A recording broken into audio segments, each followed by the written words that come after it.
Bom dia, boa tarde, boa noite. Eu sou a professora Caroline e hoje nós vamos então dar continuidade à aula falando sobre a Grécia Antiga, que eu falei para vocês que na aula de hoje nós iríamos ver então o conflito sobre a polis ali de Esparta e de Atenas também, a qual nós chamamos aqui sobre a Guerra do Peloponeso. É essa guerra então entre Atenas e Esparta e como eu coloquei aqui de subtítulo, é o conflito que mudou a Grécia Antiga.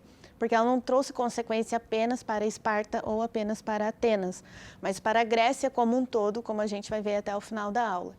Então aqui, para a gente entender um pouco melhor, eu trouxe esse mapa aqui do Mundo Educação, para conseguir visualizar aonde ficavam essas polis, então.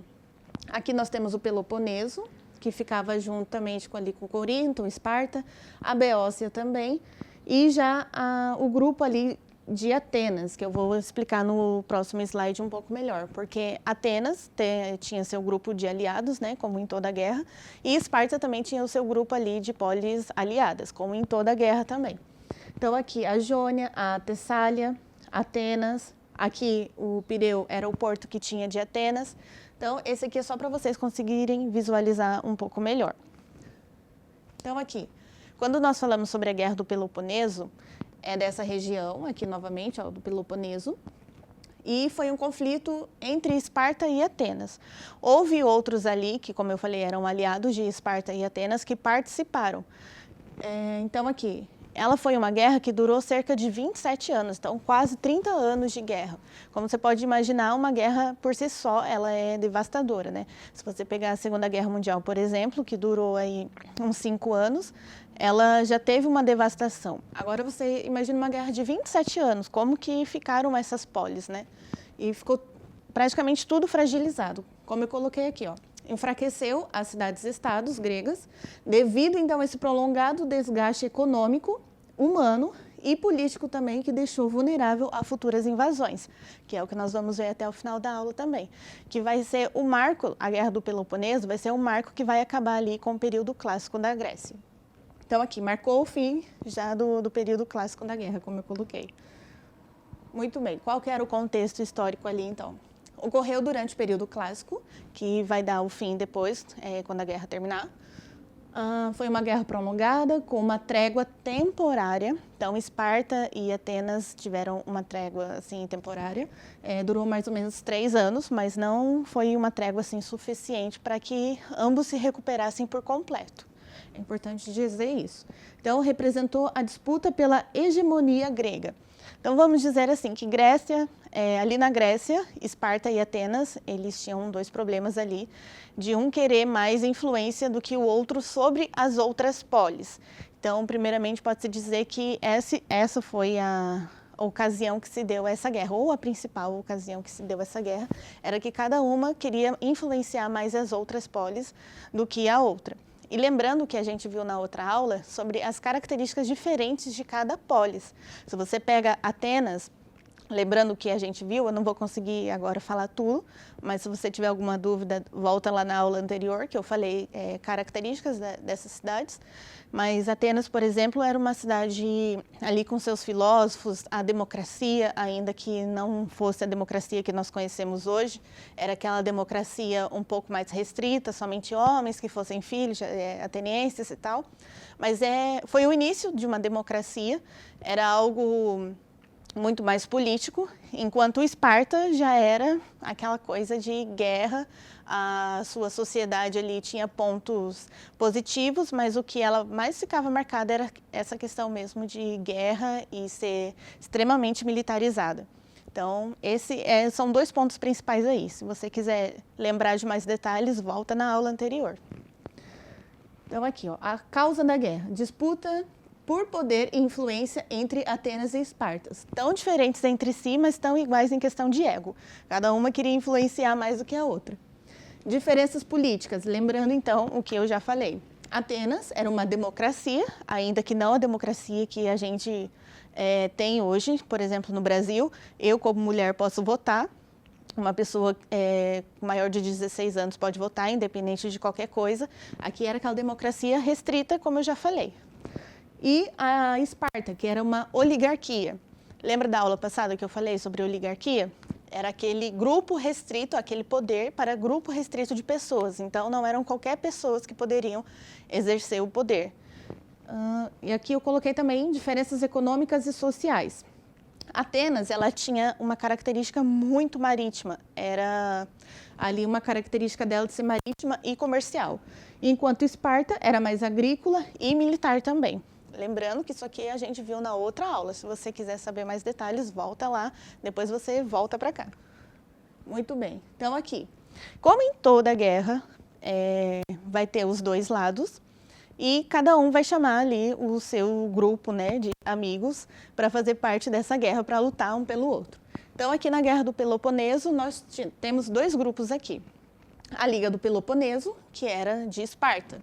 Então, a União de Cidades Aliadas, que nós vamos ver mais para frente quais eram. A Liga de Delos, que é de Atenas, criada contra a Pérsia. Lembra aquela invasão persa que eu cheguei a mencionar na outra aula também? Atenas cria a Liga de Delos, que o seu foco principal era combater a Pérsia, mas fica esse grupo aqui, então é usado em benefício ateniense. E só uma ressalva aqui, que essa Liga de Delos, Atenas vai usar realmente em benefício próprio. Todo o recurso que vai haver ali de outras cidades, estado ali, de outras polis, o recurso financeiro que Atenas ela vai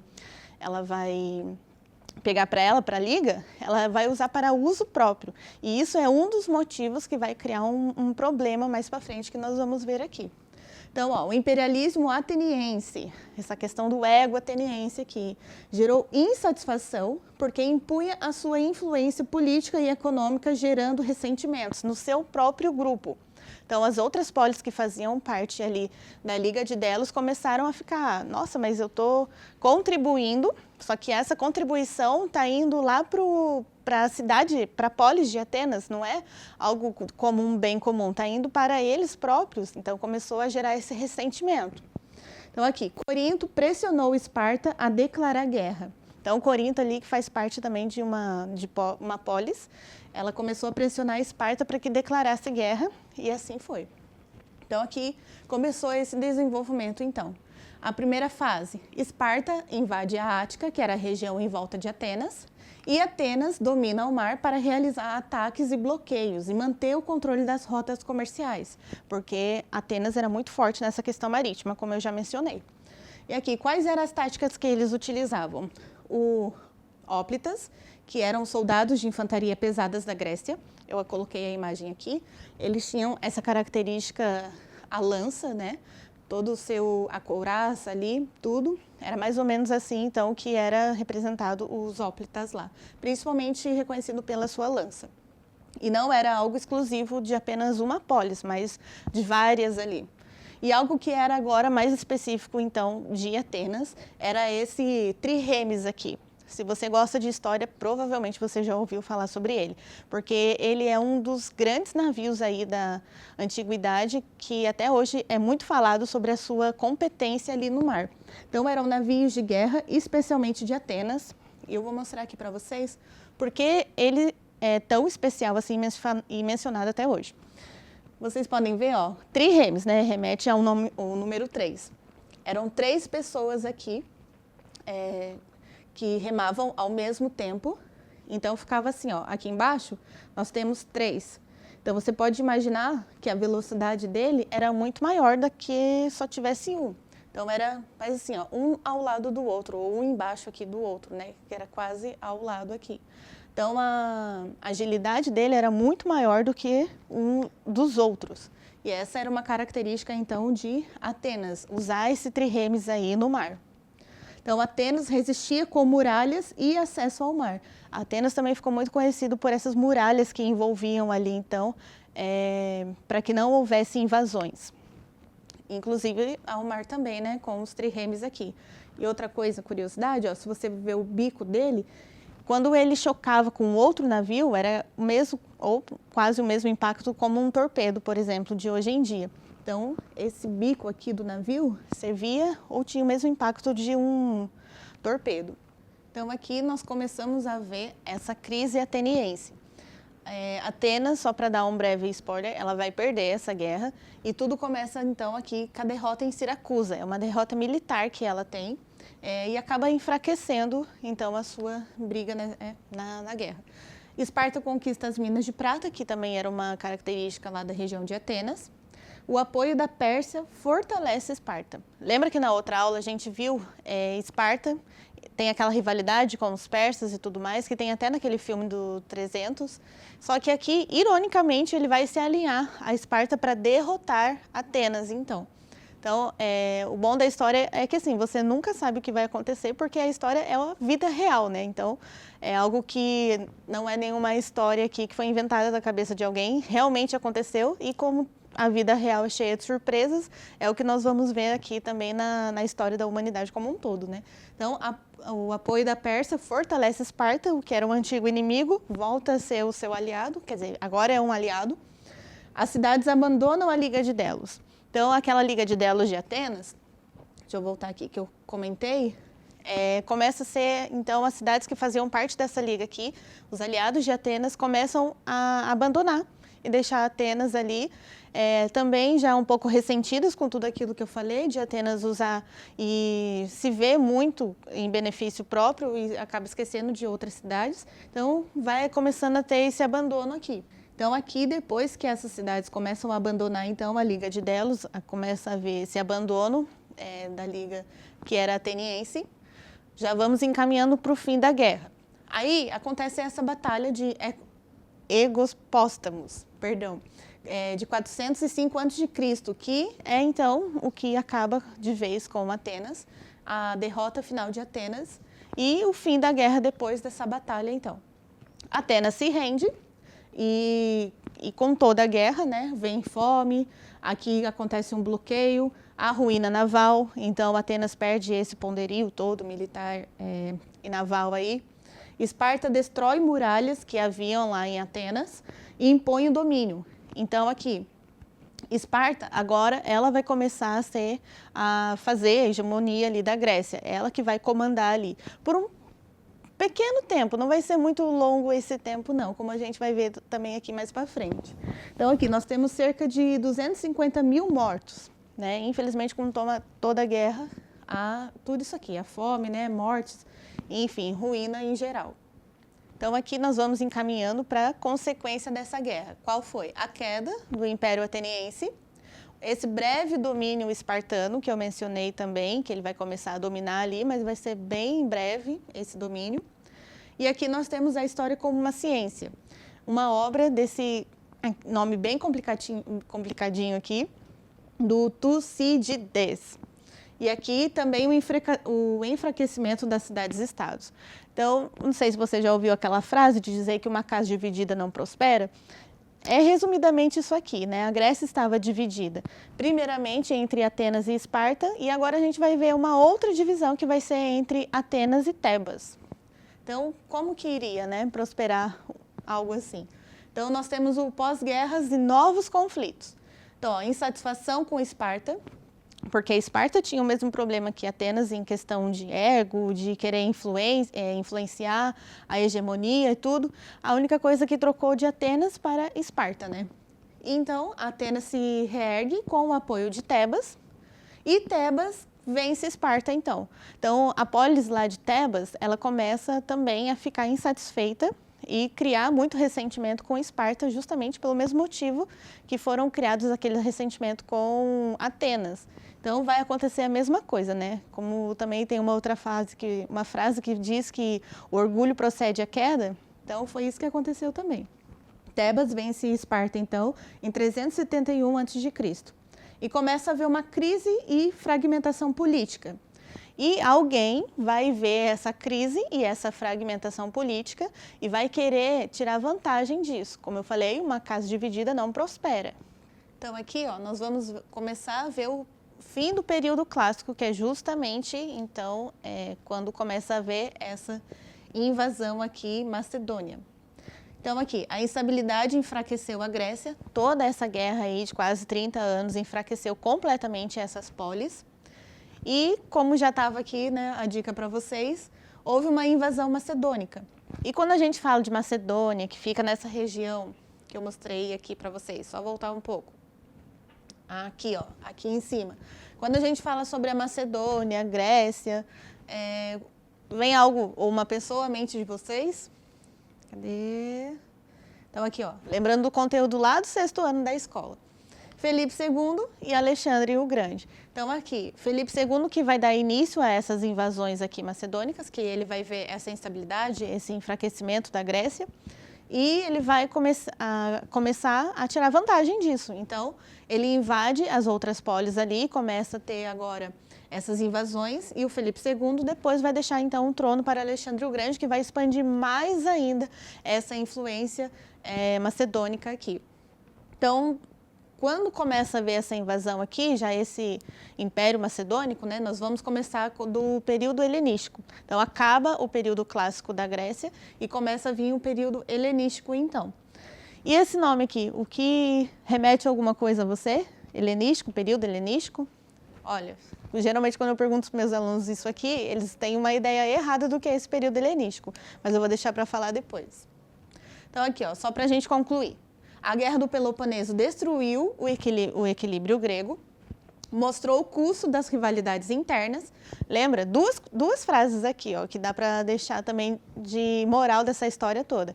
Que a casa dividida não prospera e que também, né, o orgulho procede à ruína. Abriu caminho para o avanço macedônico. Então, uma polis que estava lá em cima começou a ver ali essa instabilidade, dava para tirar proveito disso, e foi o que aconteceu. Então, aqui nós temos algumas perguntas para ver se você conseguiu entender o conteúdo de hoje. Ó, aqui é uma pergunta sobre a Guerra do Peloponeso, claro, mas é lá da Fundação Getúlio Vargas.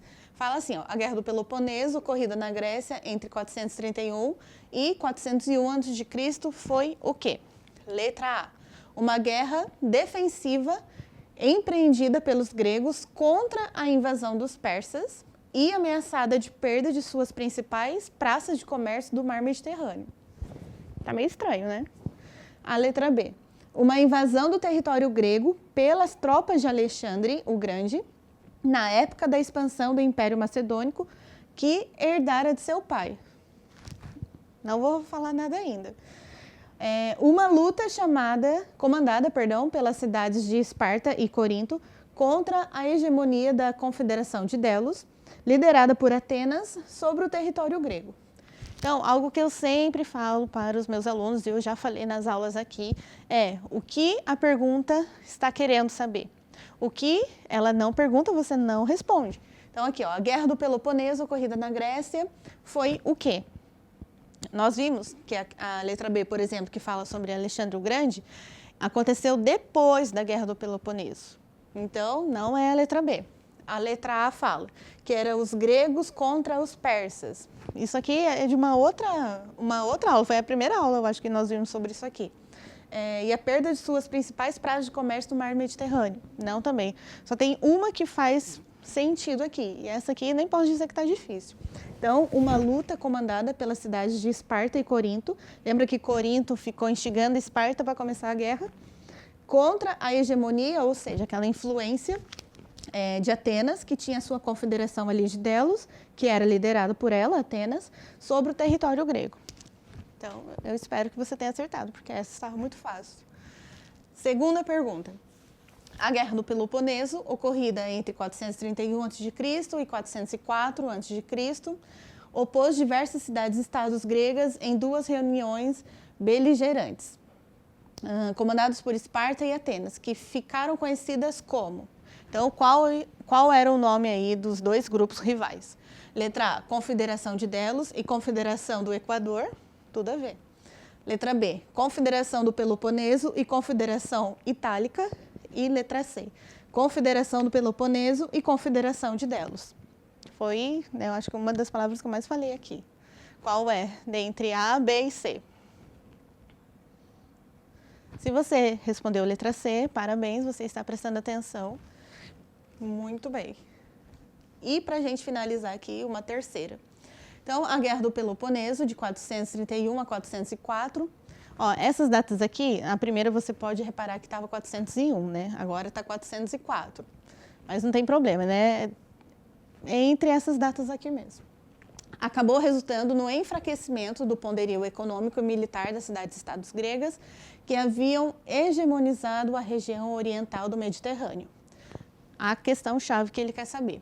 Esse enfraquecimento possibilitou, posteriormente, ou seja, depois, que os gregos fossem conquistados pelo... Quem foi que conquistou depois a Grécia, depois dessa guerra do Peloponeso, depois desse enfraquecimento todo, quem foi que viu a vantagem em querer agora fazer das outras cidades ali o seu império?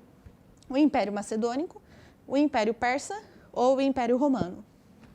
Alexandre o Grande é de qual império? Felipe II é de qual império? Muito fácil também, Império Macedônico. Muito bem, se você acertou essa, parabéns também. Então aqui, para a gente ir encerrando, já vou deixar o tema da próxima aula, né? Que é claro que vai ser sobre ele, uma das pessoas aí mais admiradas, né, até os dias de hoje, pela sua pouca idade, mas assumir um império tão grande, mais do que isso, ele conseguir influenciar mais regiões ali, dominar mais regiões, como o Egito, por exemplo, que nós vamos ver na outra aula, sendo coroado faraó, sendo tido como um deus, então o próprio Alexandre o Grande, que não tem esse nome, né, por menos. E aqui eu coloquei então que a próxima aula vai ser o período helenístico. Lembra que eu falei sobre helenístico, o que te remete à mente?